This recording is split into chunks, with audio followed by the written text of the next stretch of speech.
Assalamualaikum warahmatullahi wabarakatuh. Perkenalkan, saya Dr. Eka Handayani Oktarina SPOG. Saya merupakan salah satu tenaga pengajar di bagian Biologi Kedokteran Fakultas Kedokteran Universitas Sriwijaya. Saya akan menyajikan video pengajaran yang merupakan video pernyataan diri dosen dalam unjuk kerja Tridharma Perguruan Tinggi atau PDD UKT-PT. Pada video simulasi ini, saya akan menyampaikan materi tentang teratologi. Materi ini diberikan pada blok 3 atau karakter biologi tubuh manusia di program studi pendidikan dokter Fakultas Kedokteran Universitas Sriwijaya. Struktur kurikulum blok karakter biologi tubuh manusia dilakukan selama 5 minggu atau 5 SKS. Kuliah integrasi dilakukan sebanyak 28 topik atau 3,5 SKS. Salah satunya tentang materi teratologi yang saya sampaikan. Skenario tutorial dilakukan 2 skenario dalam 1 SKS dan praktikum 8 topik 0,5 SKS. Capaian pembelajaran materi teratologi yang ingin dicapai meliputi memahami definisi dan konsep teratologi, mengetahui agen-agen teratologi, memahami peranan dan dampak agen teratologi dalam dunia kedokteran dan kesehatan, terutama kaitannya dengan embriologi. Pada pembelajaran dan penilaian dilakukan 1 kali 50 menit, meliputi kuliah dan diskusi. Pendekatan yang dilakukan yaitu DIA, Delivery, Interaction, and Assessment. Materi disampaikan via ceramah, interaksi dilakukan secara tanya jawab antara dosen dan mahasiswa. Penilaian dilakukan secara formatif, baik itu dengan penilaian CPOF dan kuis. Kemudian juga dilakukan penilaian sumatif dengan melakukan MCQ atau Multiple Choice Question. Referensi yang saya pakai yaitu Langman Medical Embryology dan William Obstetric. Pada siang hari ini kita akan melanjutkan materi pembelajaran kita. Sebelumnya kan kita mempelajari tentang embriologi ya. Jadi dari mata kuliah kita biologi kedokteran itu kita ada 1 mata kuliah yang mempelajari embriologi dan teratologi. Saya Dr. Eka Handayani Oktarina dari bagian biologi kedokteran akan menyampaikan kuliah lanjutan mengenai teratologi. Sebelumnya kita review ulang ya. Jadi sebelumnya kita sudah melakukan kuliah mengenai pendahuluan, definisi dari embriologi dan teratologi. Kemudian minggu pertama perkembangan mulai dari ovulasi sampai dengan implantasi. Kemudian minggu kedua dari perkembangan, minggu ketiga perkembangan, dan yang terakhir tentang teratogen. Silakan di scan.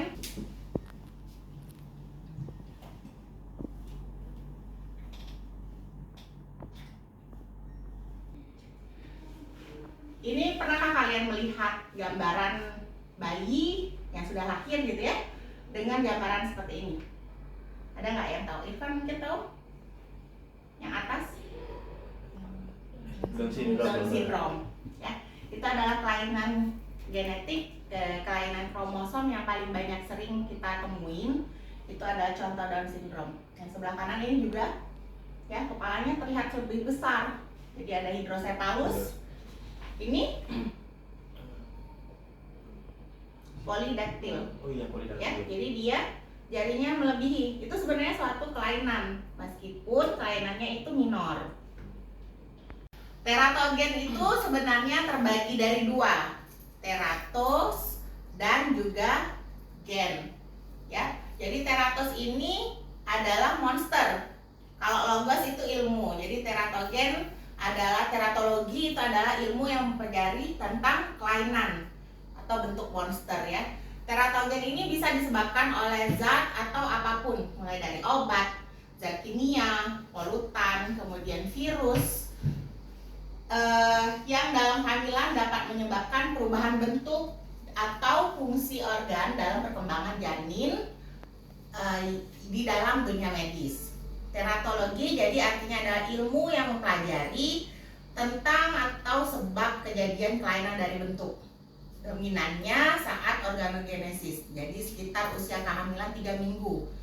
Itu kan saat itu ibunya belum tahu tuh hamil atau tidak. Biasanya seseorang itu mengetahui kehamilan pada usia kehamilan 4 minggu. Kalau 16 minggu dia sudah berbentuk. Jadi kalau 16 minggu sudah ada plasenta. Ya, jadi rata-rata orang itu mengetahui, oh saya ini telah haid itu 4 sampai 5 minggu. Tes itu baru positif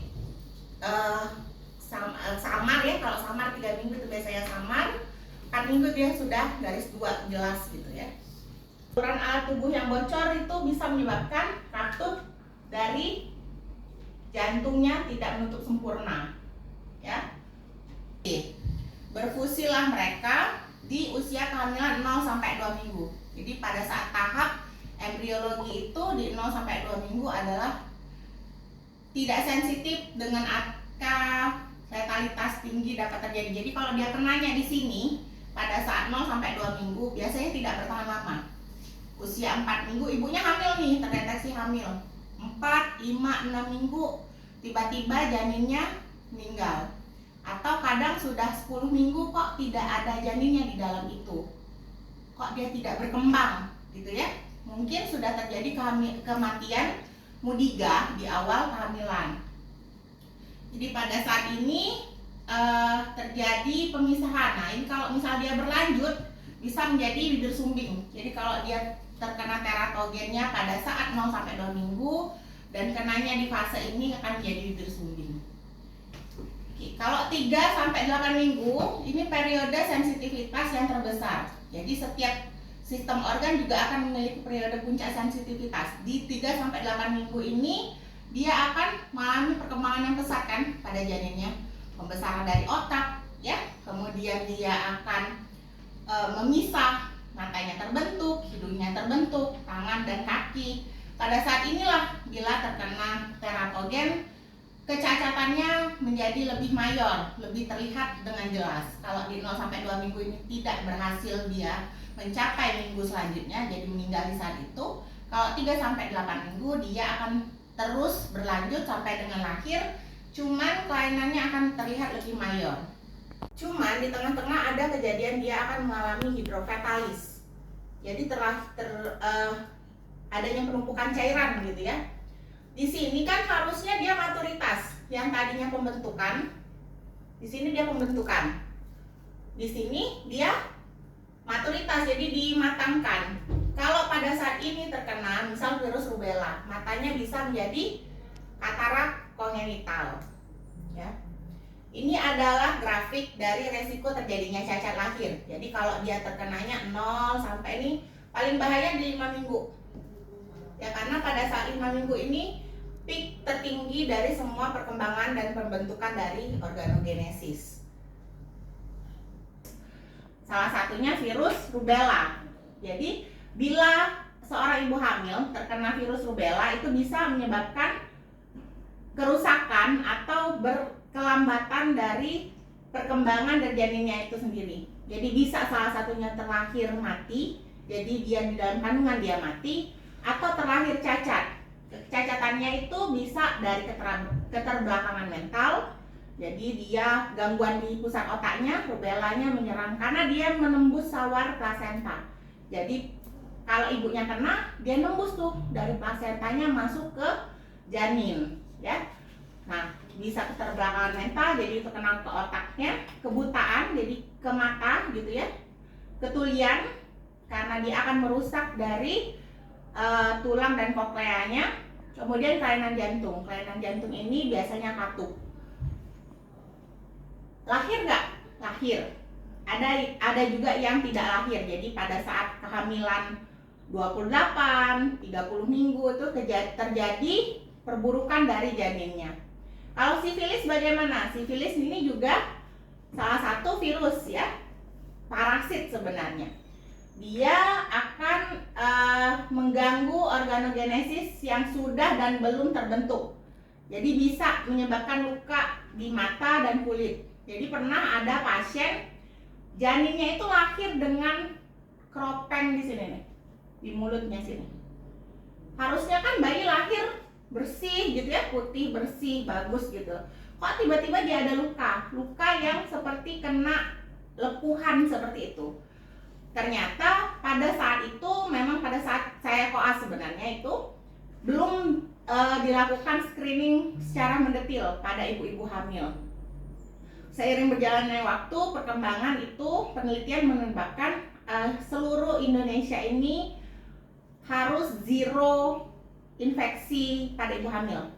Mulai dari sifilis, ya, infeksi menular seksual, HIV, dan juga hepatitis B. Jadi namanya triple eliminasi. Herpes genital gimana? Mirip seperti sifilis tadi, tapi dia infeksinya tidak intrauterin. Jadi infeksinya secara pervaginal. Jadi dia lahir secara vaginal, kena tuh.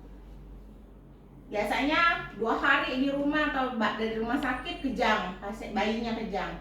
1/3 dari kelahiran itu akan mengalami kematian. 1/4-nya itu akan mengalami kerusakan dari otak. Kalau AIDS dan HIV gimana? Nah, ini jelas ya, kehilangan kekebalan tubuh. Kalau dia masih fasenya HIV saja, biasanya bayinya itu bisa bertahan lama.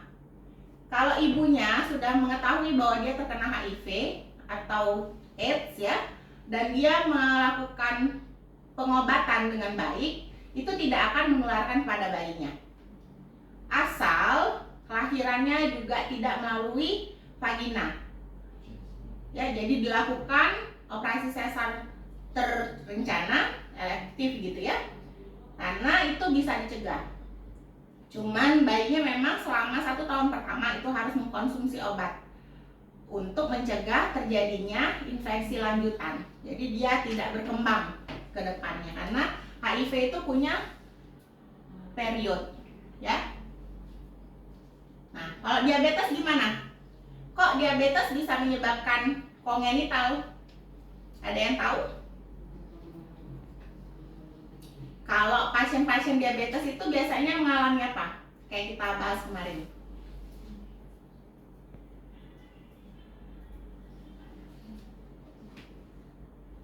Kerusakan dari pembuluh darahnya kan? Ya enggak? Dan juga ada beberapa yang jadi kerusakan kromosomnya, ya. Kejang pada janin, kemudian dia juga hiperalkoholisme, ya. Kemudian obat antikonvulsan pada pasien-pasien yang dengan permasalahan kejang, epilepsi seperti itu ya, itu harus sangat diperhatikan pemakaian dari obat anti kejangnya. Kemudian ada juga kandungan warfarin, karena warfarin ini banyak dipakai pada pasien-pasien hiperkoagulisme. Kemudian ACE inhibitor, jadi nggak boleh tuh ibu hamil minum ACE inhibitor golongan apa tuh? Contoh jenisnya. Captopril. Ya, jadi jangan, kalau kalian di puskesmas nanti jangan kalian berikan captopril pada ibu hamil. Berikan golongan nifedipin. Oke. Retinoid. Nah, retinoid ini banyak di skincare. Ya, itu bisa menyebabkan kecacatan pada janin. Jadi ibunya nggak tahu nih kalau dia di dalam skincare-nya ini ada retinol.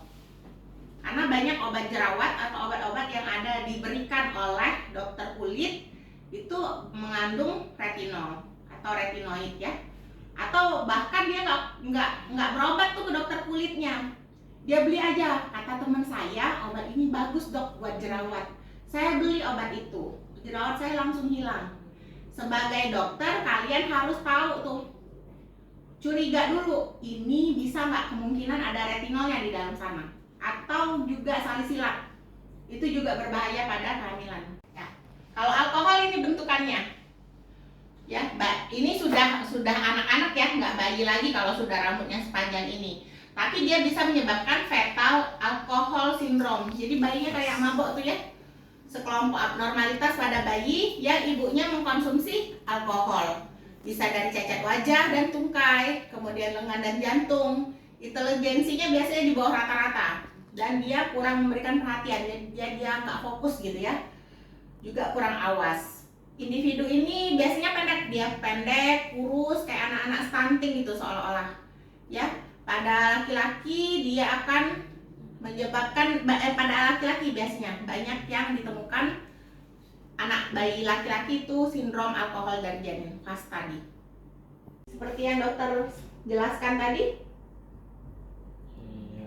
bisa iya, bisa tidak. Jika dosisnya misal kayak retinol tadi, apakah semua retinol itu pasti menyebabkan kecacatan? Belum tentu. Kalau dosisnya di bawah dari ambang batas, belum tentu dia menyebabkan kecacatan. Dan seberapa lama dia pakainya, ya. Kalau dia baru, ada tuh kadang kayak gini, dok saya ini udah terlanjur pakai, saya tidak tahu kalau saya hamil. Bagaimana kehamilannya? Sedangkan seorang ibu itu mengetahui kehamilan pada saat usia berapa tadi? 4 minggu. 4 minggu, dia udah pakai ini selama 1 bulan, itu bagaimana? Tetap kita awasi saja. Kemungkinannya ada, jadi tetap kita jelaskan. Itulah kita memberikan informasi dan concern. Ini resikonya seperti ini, seperti ini, seperti ini. Apakah mungkin terjadi? Belum tentu. Begitu juga dengan pasien-pasien yang di screening. Misal usia kehamilan 10 sampai 13 minggu itu wajib dilakukan screening, pengukuran tebal tengkuk ya dari USG. Nah, kalau tebal tengkuknya ternyata lebih dari 3, apakah pasti anak saya Down syndrome, dok? Pertanyaan pasien tuh biasanya seperti itu. Belum tentu, karena pemeriksaan USG itu tidak sensitif, ya. Jadi dan tidak spesifik. Jadi itu hanya screening awal. Dilakukan lanjutan pemeriksaan NIPT. Jadi kita lakukan pemeriksaan darah, melihat beresiko tinggi atau tidak. Nah, kalau NIPT nanti dia bisa juga keluar tahu tuh kromosomnya kemungkinan XX atau XY. Jadi bisa langsung tahu. Kenapa kalau di barat itu suka kan gender reveal? Karena mereka selalu rutin melakukan pemeriksaan NIPT. Apakah ada pertanyaan? Silakan ya, kan? Baik, izinannya dokter, mengenai materi yang sudah dokter sampaikan, yang ingin saya tanyakan yaitu mengapa paparan obat golongan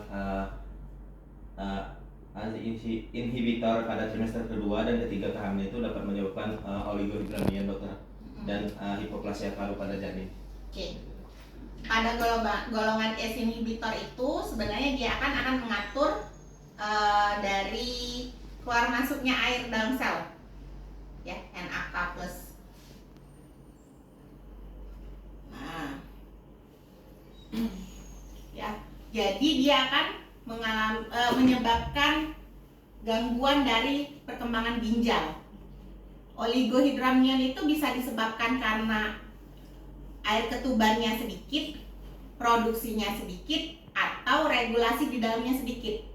Kalau ginjalnya mengalami gangguan, atau dia bisa juga agenesis dari ginjalnya, tidak ada ginjalnya, akhirnya kering dong, tidak ada regulasi di dalamnya. Oke, terjawab ya. Bila sudah mengerti, semua pertanyaan sudah terjawab, kita lakukan post test untuk melihat kemampuan dan tanggapan dari kalian.